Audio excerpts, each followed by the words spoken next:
दे नै बिनि बिमाखौ बिमाया गारनानै खारबाय दासो खारलांदों बे गारियाव सोरबा लोगो मोनोबा हमनानै दोन थांनानै थासान्दियावनो दै थैयाखै थांनानै थासान्दियावनो बिमा बिफा गैयै बायदि मावरिया आरो हावरिया जानानै दङ बेफोरबायदि मा मोजां मोनो खालामनो देलाय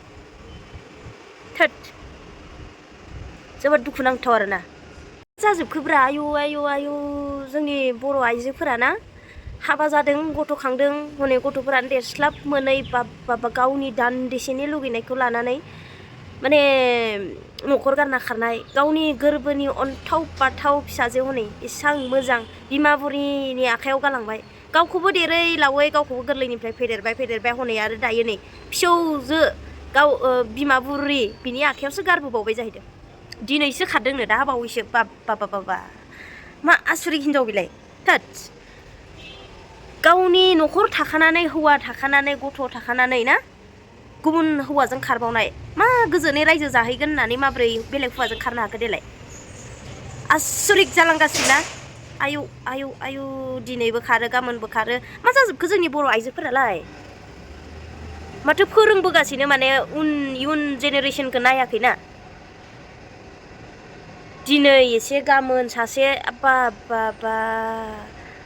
दान्दिसेनि लुगैनाय दान्दिसेनि गोजोननायखौ लानानै गावनि असे हौवाजोंनो रायजो जानो हायाबा बै गोदान हौवाजोंलाय माबोरै रायजो जानो हानो सोर साबैसेया मोजां रायजो जानानै देखायनो हादों गावनि न'खरखौ गारनानै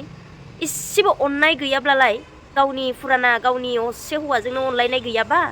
गावनि फिसाखौनो अननाय गैयाब्ला बै गोदानजोंलाय माबोरै अननाय जाहैनो हागोन अनलायनानै बाबा मासे लासिं लाजिनो रोङै जाजोबखो जोंनि बर' आइजोफोरालाय जोबोद दुखुनांथाव नोङो दाबायदियाव बेंगलराव फैनानै आं नुबाय बायोबा सयथि नोंखौ सैमा बायदि खानानै ओंखाम रसा फोनांनासो दोनगोन आं फैलाय नोङो बेंगलराव जुदि आं नुनांगौबा गवाहाय आं जोंबा हले बाबा जि दुखु मोनदों आं बे गथ' गोरलैखौ गारनानै फैनाय नुनानै जि दुखु मोनखादों आङो बिखायानो गावग्लिजोबलायलायदों आंहासो थोद जोंनाबो फिसा दङब्रा जों दसे मा होनो जोंनि दायो डिउटियाव दङ आङो डिउटियाव फैनानै गारबोब्लानो मा जादों मा लोंदों माब्रै दं बेसेबां गोसोखाङो हो नोंसोर बायदिया एथ' आराम हौवानि सायाव मोनजादों जेबो मावा न'आवनो था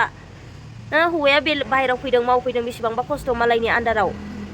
हौवानि खस्थ' मावनायखौबो साननो रोंदिया गावनि गोजोननायखौ लुगैनानै बाबा गावनि फिसाखौ गारना फैनो हानाय गावनि फिसाखौ गारनानै थांनो हानाय गुबुन हौवाजों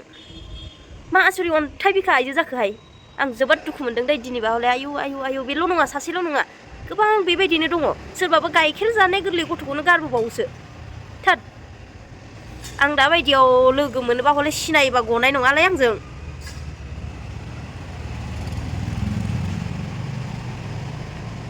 बोरैबा मोनलायलायबाय आंहासो दिनै मालायबा मालायनो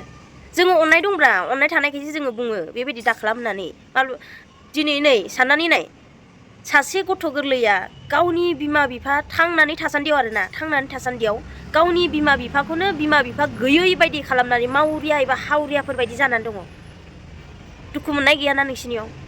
थांनानै थासान्दियावनो दै थैयाखै थांनानै थासान्दियावनो बिमा बिफा गैयै बायदि मावरिया आरो हावरिया जानानै दङ बेफोरबायदि मा मोजां मोनो खालामनो देलाय थोद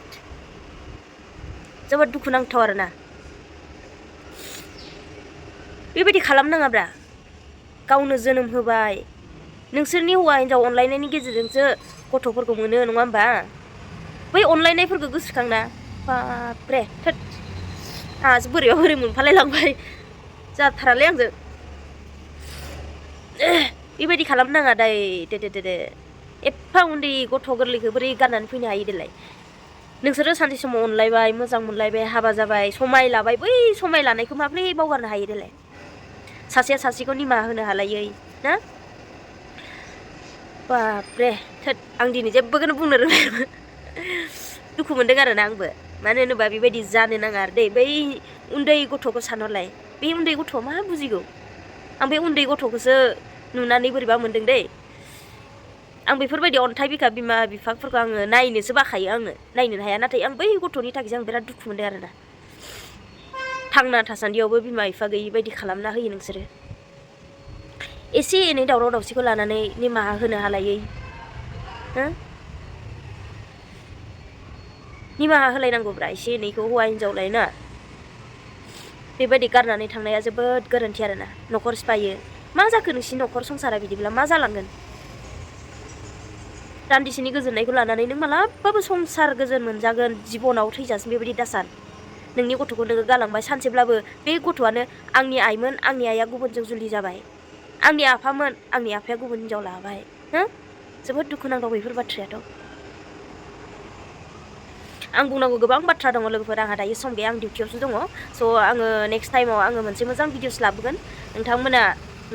मा होनो मोजां मोनोबा लाइक खालामनानै गालां आरो लोगोसे गोदानबा साबस्क्राइब खालामनानै गालां जाहाथे बै मोनसे मोजां मेसेज लाबोगासिनो आङो बेखौ नोंथांमोना खोनानो मोनगोन आरोना नुनो मोननाय बायदि नोंथांमोना गोदानब्ला चेनेलाव साबस्क्राइब खालामनानै गालां लोगोसे मोजां मोनोब्ला शेयार खालामना गालां हो आरोना आंहा एसे बिजि आङो दोनथ'नाय जासिगोन एसेयावनो दे नै बिनि बिमाखौ बिमाया गारनानै खारबाय दासो खारलांदों बे गारियाव सोरबा लोगो मोनोबा हमनानै दोन हौवा आरो हिनजाव बै सिमला बागाननि फिसाय नामा थिजेन बिसिनि नामा समायना आरोहाय फिसाजोखौ दासो दोननानै थांदों आंखौ बेबायदि सात जारलायाव दाखालामदों बिसोरो फिसाया बेंगालराव मावहैदोंमोन नैबेनो नै नानि अन्थाव बाथाव गथ'खौ बिदि गारनानै खारबाय गालांनानै दा बिसोरखौ दानो हमनो मोनगोन बै माबायावनो ट्रेनावनो गारियाव थांगासिनो मानसिफ्रा इमारजेन्सि नोंथांमोना सोरबा माबायोबा हमनानै दोन गस्ला मानसिया सुरिदार गानदों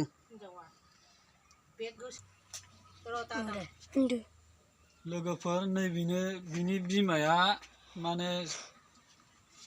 हौवा गोदान गोसथोनायजों गारनानै थांदों दासो फिसाजोखौ गारखुमालांदों दा नोंथांमोना सोरबाफोर लामा सामायाव लोगो मोनोबा आं गाहायाव कन्टेक्ट नाम्बार होगोन बेयाव नोंथांमोना कल खालामहरबानो जाबाय गामिया सिमला बागानाव ओमफ्राय फिसाया दा गोजानाव दंहैयो दा फिसाया खबर मोननानै फैगासिनो दङ फिसायखौबो मिथिहोआखै फिसाय गैयि समाव गुबुन हौवाजों माने बदनाम जादों बायदि आरो दा गाव सिरि सिरिहाय खारखुमा लांनाय जाहैबाय लामा ससेनिफ्राय फिसाजोखौ अन्थाव बाथाव नै फिसाजो आरो फिसालाफोरबो दङ माखासे सानै ना बेसेबांमोनलाय फिसाला सासे फिसाजो सासे ओमफ्राय दा गारनानै खारदों लोगोफोर सोरबाफोर नुयोबा बङाइगाव इमारजेन्सि ट्रेनजों थांनो हागौ बिसोरो गुवाहाटियाव जिखुनु सोरबाफोर इमारजेन्सि लोगो मोनोबा हमनानै कल खालामहरबानो जाबाय आरो खुलुमबाय हौवा आरो हिनजाव बै सिमला बागाननि फिसाय नामा थिजेन बिसिनि नामा समायना आरोहाय फिसाजोखौ दासो दोननानै थांदों आंखौ बेबायदि सात जारलायाव दाखालामदों बिसोरो फिसाया बेंगालराव मावहैदोंमोन नैबेनो नै नानि अन्थाव बाथाव गथ'खौ बिदि गारनानै खारबाय गालांनानै दा बिसोरखौ दानो हमनो मोनगोन बै माबायावनो ट्रेनावनो गारियाव थांगासिनो मानसिफ्रा इमारजेन्सि नोंथांमोना सोरबा माबायोबा हमनानै दोन गस्ला मानसिया सुरिदार गानदों